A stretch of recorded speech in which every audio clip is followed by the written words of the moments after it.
kasih Anda masih bersama kami di Editorial Media Indonesia. Kita pagi ini membicarakan penyakit kronis bangsa. Bang, kalau orang sudah tahu bahwa dia sakit, biasanya kan harusnya berusaha melakukan segala hal untuk mencegah. Tapi apakah kemudian memang konon katanya stigma bahwa bangsa Indonesia itu bangsa yang mudah lupa? Ketika sudah tidak heboh kejadiannya kemudian lupa untuk meningkatkan kesehatan sehingga DBD ini tahun ke tahun terus terjadi. Ini salah kita semua sebagai anak bangsa, sebagai warga negara, sebagai rakyat, atau memang ya harusnya bersama-sama dengan pemerintah untuk bersama-sama melawan DBD ini? Ya tentu saja kita mau tidak mau kan harus kita salahkan pemerintah kan. Ya walaupun kita semua ikut ambil bagian di dalam kesalahan itu. Iya, berkontribusi. Andai kata misalnya seluruh rakyat bersih-bersih, iya. Namanya ada apa, tetap disiplin melakukan 3M, iya. Ya kan, apa namanya? Menutup, mengubur, ya itu menguras ya satunya lagi. Kan. Saya karena sudah lama tidak dengar, akhirnya sudah mulai lupa, Bang. Menguras, menutup, mengubur kan. Yeah, kalau itu dipegang teguh oleh seluruh rakyat, pasti di bumper darah ini akan lenyap kan gitu. Nah, tetapi tentu saja rakyat kan pasti tidak mau disalahkan kan. Pasti mereka bilang ya mana dong peran pemerintah. Nah disinilah kita mau katakan kalau pagi ini kita kritik pemerintah bukan karena kita tidak suka lihat pemerintah, tetapi memang terkesan setiap soal selalu kita dekati dengan anggap enteng. Ya sudahlah. Nah makanya kalau kita lihat di masa-masa lalu kan setiap ada demam berdarah, bahkan KLB, kejadian luar biasa. Heboh kan, rumah sakit tidak mampu menampung, bahkan di lorong-lorong itu pun terpaksa menjadi tempat perawatan kan itu. Karena saking banyaknya pasien mampu pada saat itu. Nah setelah selesai itu kita lupa gitu. Iya. Nah kemudian tahun berikutnya muncul lagi. Kejadian lagi. Sehingga seringkali ya tiap tahun kita akan menghadapi keluarga meratapi, menangisi keluarga yang meninggal kan gitu kan. Gara-gara DBD. Nah, pertanyaannya di mana pemerintah? Oleh karena itu kita mendorong pemerintah tolonglah. Bahkan harapan kita sebetulnya kalau corona digratiskan, mestinya pemerintah juga gratiskan aja dulu. Semua orang yang terkena penyakit demam berdarah gratiskan supaya pemerintah tahu sakitnya, tahu bebannya, tahu mahalnya gitu, tahu susahnya ya. Tahu susahnya. Jadi jangan hanya rakyat dibiarkan susah, pemerintah ikut susah gitu kan. Nah, supaya kalau boleh kan tahun depan demam berdarah ini ya kalaupun ada ya 10, ya 20. Kalau harapan kita satu pun tidak boleh ada yang meninggal gara-gara berdarah kan gitu. Kan kita kan jujur aja, kita pilu, kita sedih kan gitu kan. Coba kejadian yang di Sika kemarin kan, di tengah-tengah kita sedang menghadapi corona, tiba-tiba di Sika muncul 30 orang tewas. 30 orang tewas di NTT.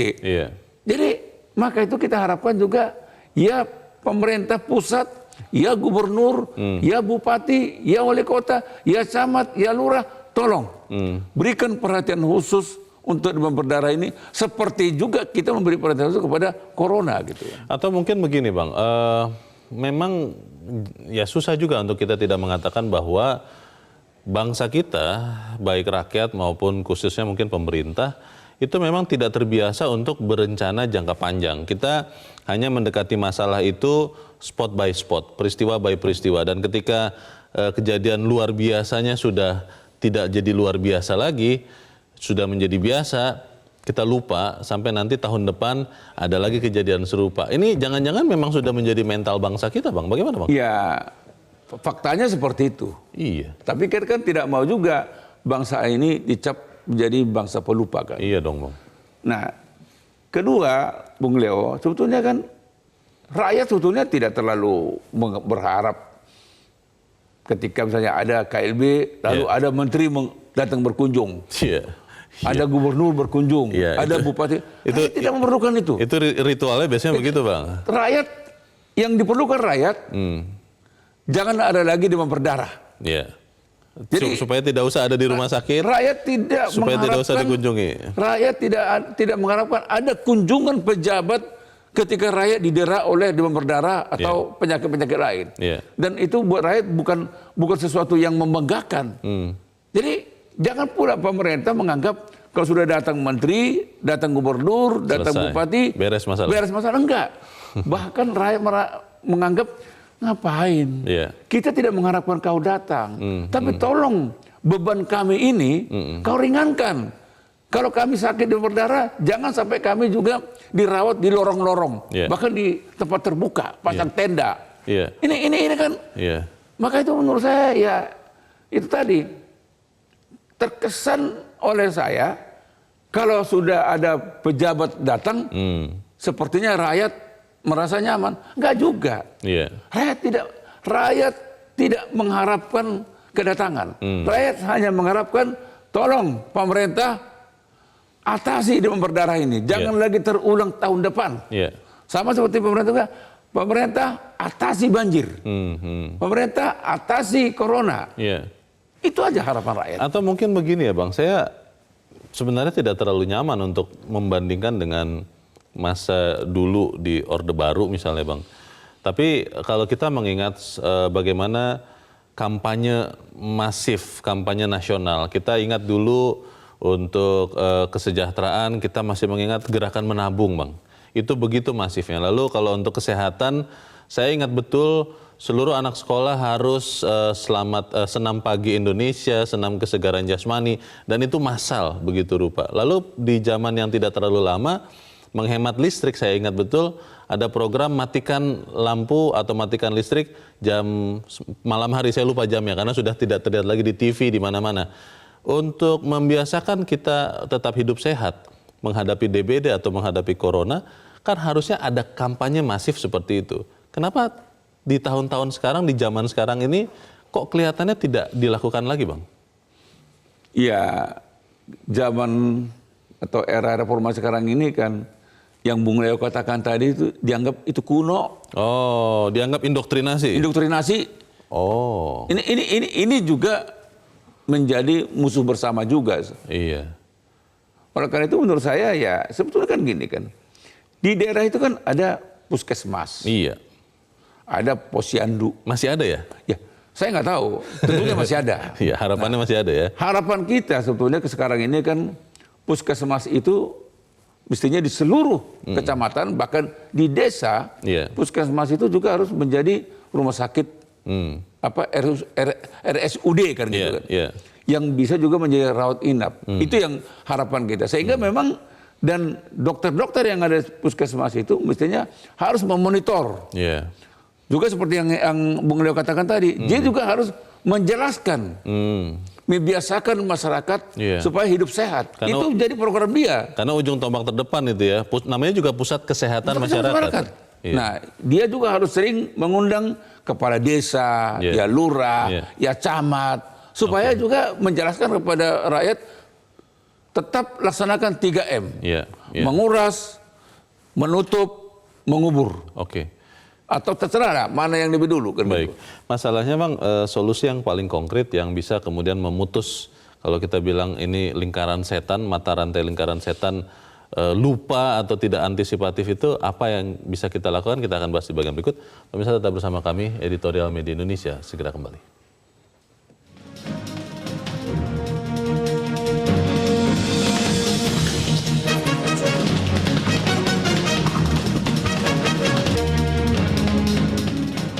Terima kasih pemirsa, masih bersama kami. Bang Elman, kita coba mendengarkan pendapat dari masyarakat bagaimana penyakit kronis bangsa ini mereka lihat. Kita sudah terhubung dengan pemirsa Metro TV di Jakarta, ada Pak Nugroho. Pak Nugroho, selamat pagi Pak.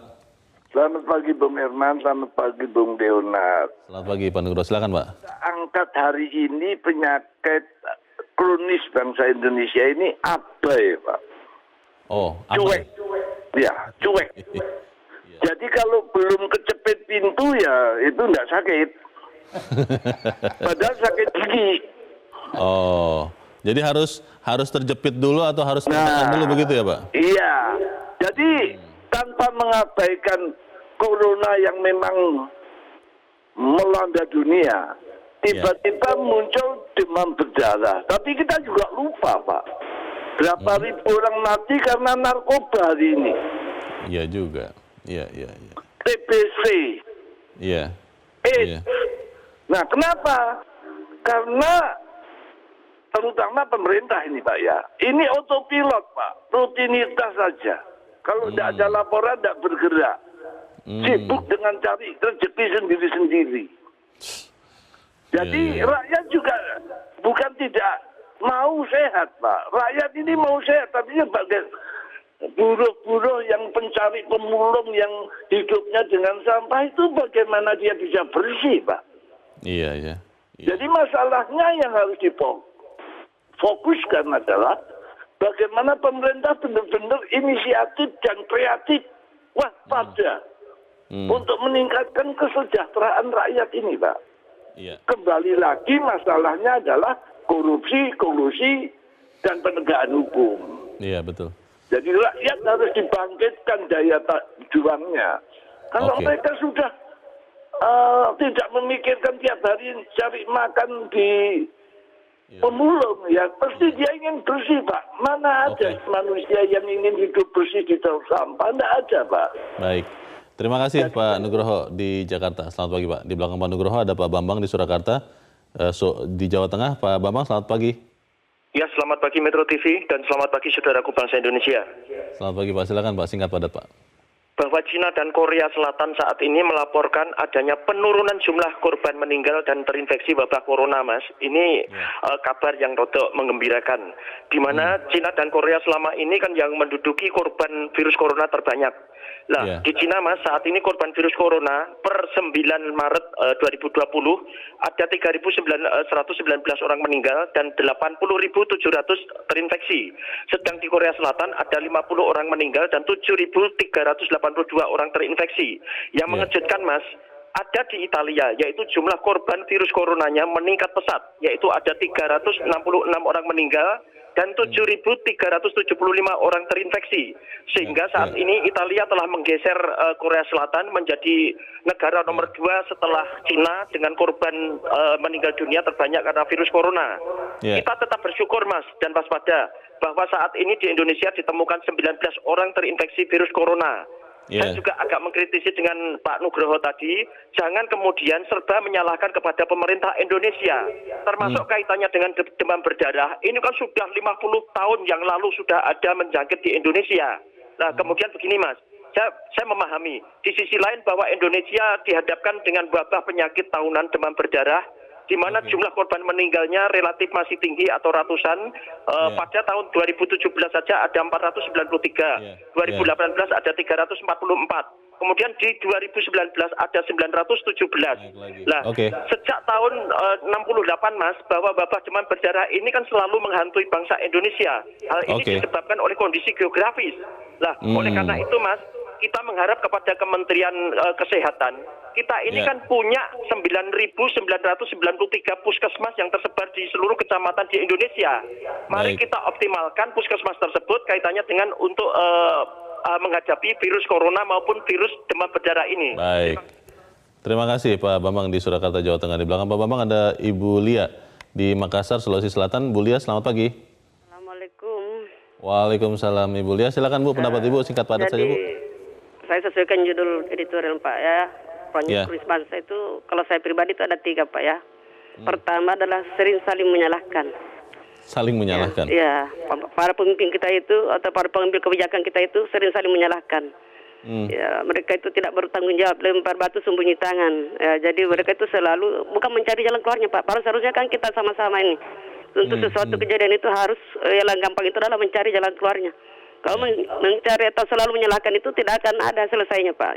Itu penyakit pertama. Yang kedua adalah selalu terlambat mengantisipasi suatu kejadian atau peristiwa atau masalah. Ya, jadi seperti yang terjadi ini dengan corona dengan DBD ini kan sebenarnya sudah bukan lagi masalah baru DBD. Kalau corona mungkin namanya mungkin baru Pak, tapi mungkin kalau ciri-ciri penyakitnya mungkin sudah lama juga Pak ini ya. Cuma karena namanya ini agak canggih sedikit. Dibandingkan DBD, orang terfokus ke corona. Padahal ada yang lebih mematikan lagi. Contohnya itu tadi DBD dan sebagainya. Jadi banyak penyakit-penyakit yang orang bilang atau pemerintah bilang bahwa soalnya lebih berbahaya daripada corona. Cuma karena ini kita terhanu dengan corona itu, terfokus ke corona itu sehingga terlambat mengantisipasi penyakit-penyakit yang sebenarnya sudah lama ada. Penyakit Dan ketiga yang terakhir, yang terakhir adalah yang ketiga adalah tidak ada persiapan ini. Jadi kalau kita ini ada yang selalu mengambil kesempatan dalam kesempitan. Sebenarnya pemerintah sudah menggelontorkan banyak biaya-biaya. Tapi ketika ada suatu masalah, misalnya dulu terjadi gempa apa semuanya, sumbangan banyak, bantuan banyak dari pemerintah, dari orang banyak atau dari masyarakat, tapi ada saja hal oknum-oknum yang menyalahgunakan. Sehingga ini usaha-usaha untuk memperbaiki kualitas masyarakat itu sebenarnya tidak akan tercapai karena ada. Terima kasih Ibu Lia di Makassar, Sulawesi Selatan. Selamat pagi Bu. Kita akan bahas pendapat para pemirsa, tapi selepas jeda Bang Elman dan pemirsa tetap bersama kami. Editorial Media Indonesia segera kembali.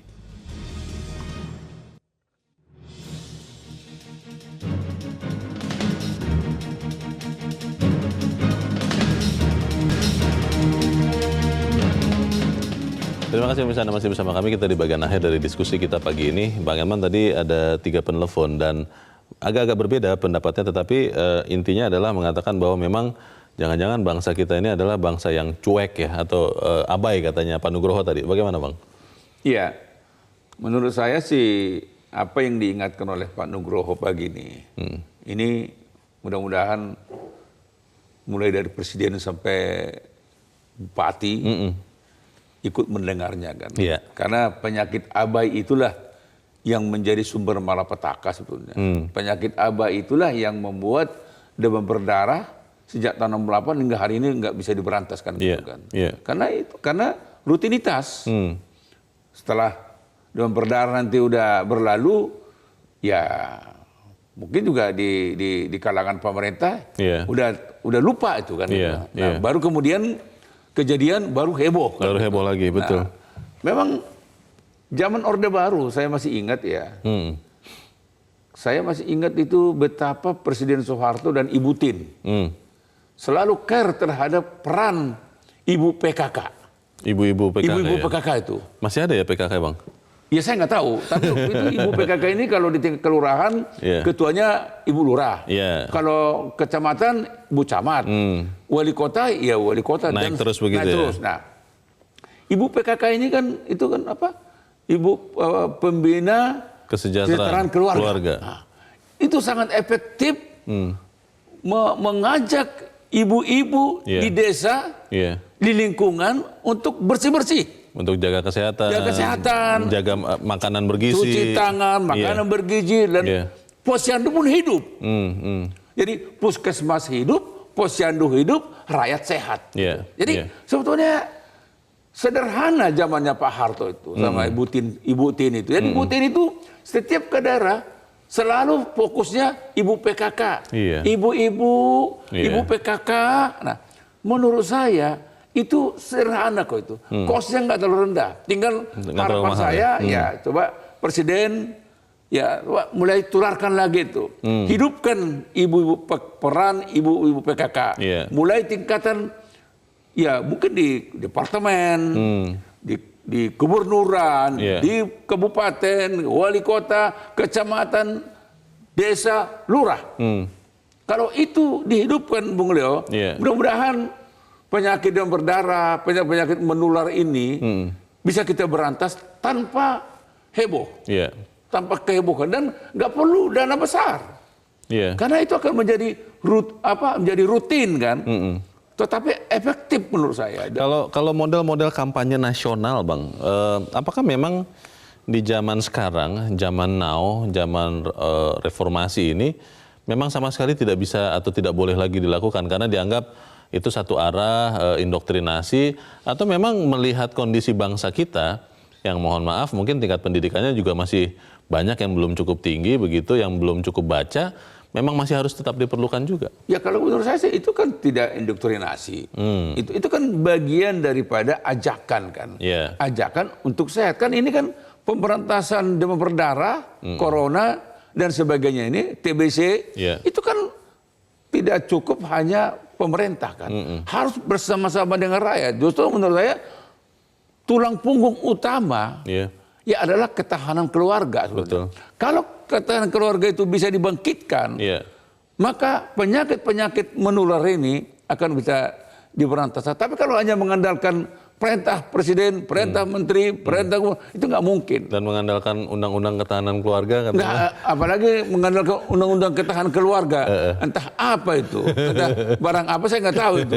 Justru yang ini yang menurut saya penting dilaksanakan, Jadi sekali lagi ya kita juga, saya setuju kita tidak boleh saling menyalahkan. Iya, iya. Tetapi pemerintah juga tidak boleh abai. Iya. Lalu setelah saya kejadian ini lupa. Iya, iya. Dan kedua, pemerintah harus tidak boleh menganggap bahwa kalau dikunjungi sudah menyelesaikan masalah. Kunjungan tidak menyelesaikan masalah. Iya. Yang lebih penting adalah tiap hari ajak rakyat hidup bersih, hidup bersih, hidup bersih.